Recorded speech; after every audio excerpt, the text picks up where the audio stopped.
Good afternoon, viewers. Welcome to this second session. The one who is presenting is Mr. P. Matsiro. We want to proceed with our question, and we want to go to the part B question, which says, explain two ways that girls experience a family life different to boys according to the feminists. So this question demands a candidate who is knowledgeable with what the feminist perspective is arguing about how boys and girls experience my differences in their upbringing.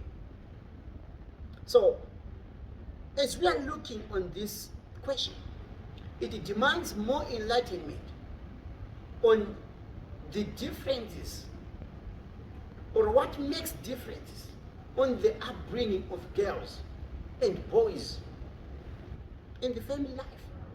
So, we shall notice that according to the feminist perspective, or according to the feministic sociologists, they argue that girls experiences a different life to boys through what we call gender socialization.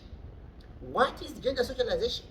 We are talking of the process by which individuals learn, by which individuals internalize the societal norms, the societal values, the societal expectations in relations to their gender.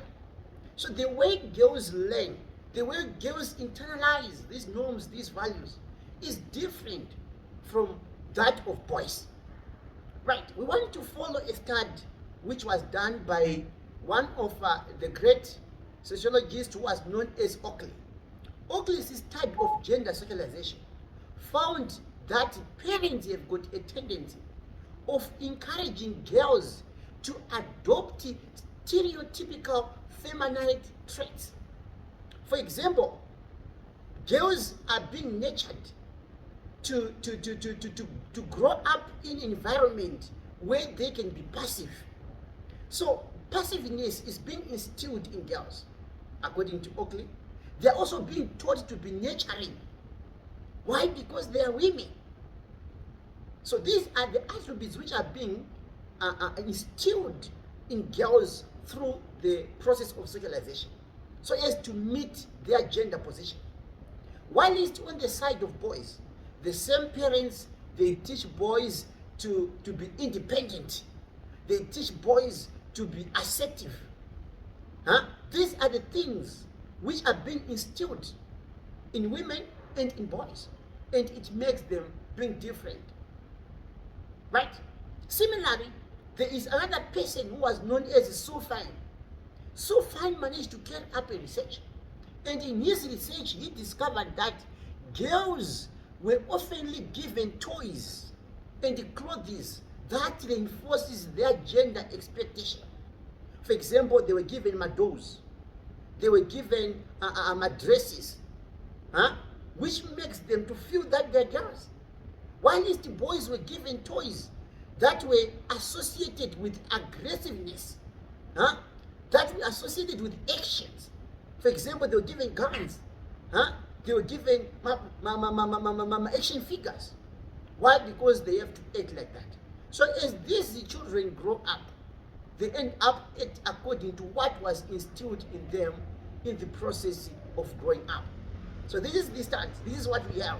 So this is the first side of argument which we have. Right. We want to go to another point.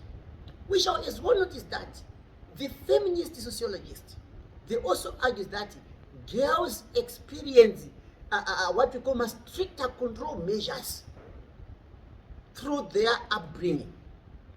They don't have much freedom than boys in the family life. This can include restrictions of movement, restrictions in the dressing code, restrictions in behaviors. All these things are taking place. They are taking place. We have a person who was known as Angela MC Robbie.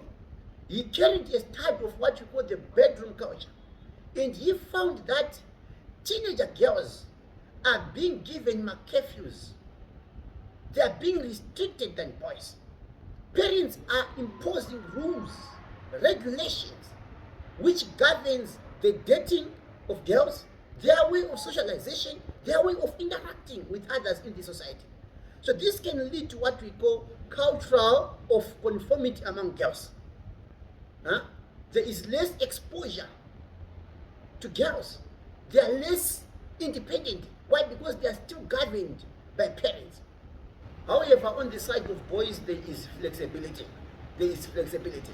Right, so these are the points which I thought of just sharing with you as we are answering this question. Of course, we can also add points like girls are more at risk of sexual violence than boys. It's another point which we can also discuss in relation to that. Thank you for listening. Stay with us as we are proceeding.